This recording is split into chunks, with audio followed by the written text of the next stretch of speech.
És curiós, però tots depenen d'ells mateixos. Ara bé, n'hi ha un que ja està salvat, el Llevant, que té la clau de la permanència. Cues a Saragossa per comprar una entrada i poder animar l'equip que es juga a la permanència contra el Llevant. Si guanya l'equip valencià, enviarà el Saragossa a segona i de retruc salvarà la resta d'implicats.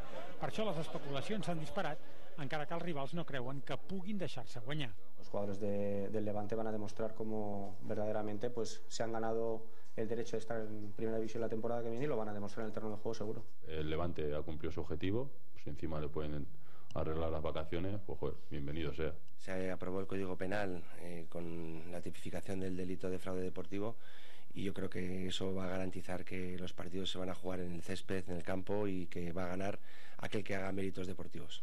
Foto de família de la Reial Societat. L'equip d'Donostiarra no ha estat en posicions de descens en tota la temporada. El Getafe es mengen les ungles perquè el seu duel contra la Reial Societat és l'únic entre dos candidats al descens.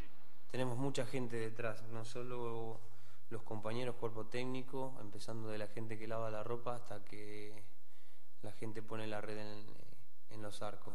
Hay mucha gente detrás que depende de nosotros. El Mallorca de Mikel Laudrup, igual que els altres 5 implicats, només depèn d'ell mateix. Rebrà un Atlètic de Madrid que no s'hi juga res. Situació similar la del Deportivo, que té la Corunya volcada amb l'equip. Rebrà el València, que ja ha fet els deures i només pensa en les vacances. I l'Osasuna, que s'enfrontarà al seu estadi amb el Villarreal, ben bé el mateix. Els castellonencs aniran a Pamplona sense cap motivació especial. Dissabte, poc abans de les 12 de la nit, tot estarà resolt.